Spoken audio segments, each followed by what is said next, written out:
Thank you, Father Jaspers, Reverend Fathers, virtuous business leaders, you folks watching at home, any other honored guests, and of course, my brothers. My vocation story begins like most others. I was born on August 15th, 1996, to my parents, Patricia and Danielle Alberts. I have two half-siblings and a full younger brother, and I come from an Irish Catholic family on the south side of Chicago. I was born and raised Catholic, went to Mass, and supposedly was a pretty holy kid. Whenever Father would ask questions during school Mass, I'd often be answering them. I liked religion class, and I liked to pray. Then time went on. I moved to Vocation, Illinois, about an hour south of Chicago, and definitely changed. I was not as readily going to Mass. I never prayed. And the only reason I did well in religion classes was because I was taught the stuff well when I was younger, and my family fostered the faith at home. Despite my devout home and immediate family, I all but walked away from Catholicism. I vividly recall the night when I decided that God did not exist. I made that declaration aloud to myself, exhaled, and went to sleep. I woke up the next morning not dead, on fire, and free of leprosy, so I figured I was probably in the clear.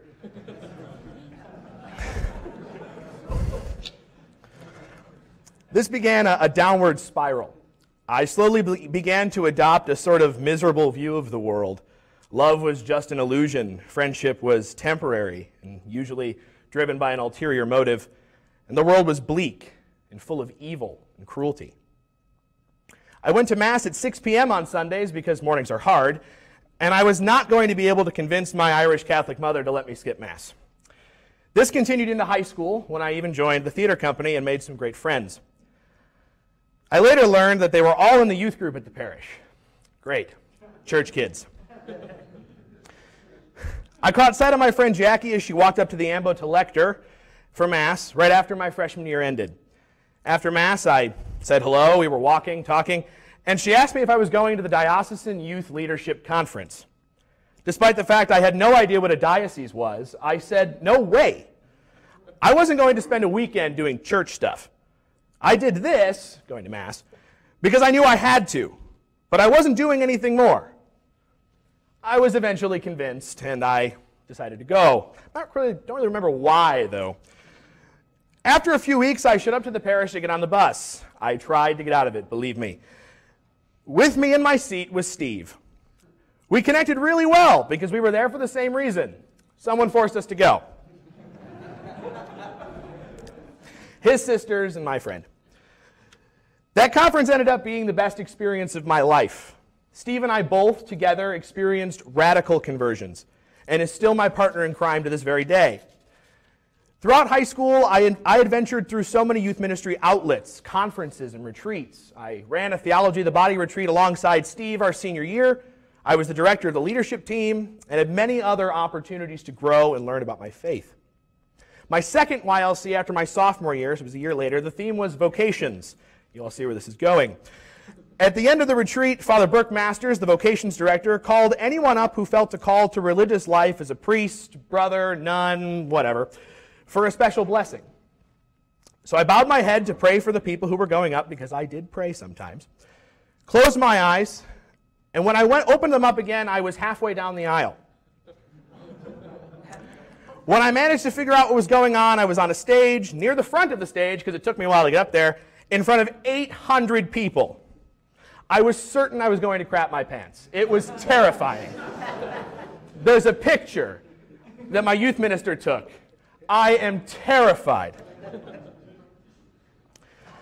Soon after, I began actively discerning entering the seminary of the Holy Cross Fathers at Notre Dame, because I was convinced that the diocesan priesthood was not for me. I was convinced I needed something more active, whatever that means. I completely shunned...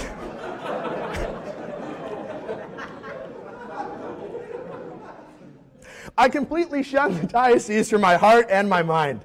If I was going to do this, I thought, I was going to do this my way.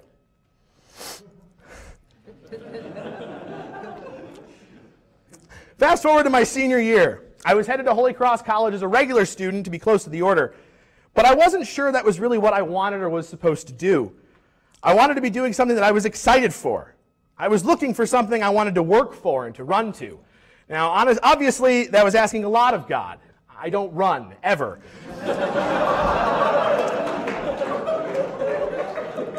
usually not even for food. And so I was asking God to give me something that made me excited, filled my heart with a lot of joy and passion. As I awaited in the Basilica of the Sacred Heart while at a conference at Notre Dame just a few months before I was to enter, I was so far removed from peace. I'd finally come to realize I'd ignored my home diocese completely, and I just couldn't leave that stone unturned. I went home and wrestled with this for another month. I spoke to my newly appointed pastor and vicar, prayed, wrestled, and doubted. Finally, 2 weeks before classes were to start, I called Father Burke and asked to apply, and I withdrew from Holy Cross College. I was given a little time by the college to come back in before the withdrawal became final, and I almost did it. But I was convinced otherwise that the seminary was exactly where I was supposed to go. A friend of mine said that I would be the biggest idiot ever to live if I made that phone call. I'm really, really, really glad that was said to me. I came to SJV in the spring of 2015 to a 24-hour bus ride to Alabama with 40 dudes I didn't know. And a rocket speed start to formation.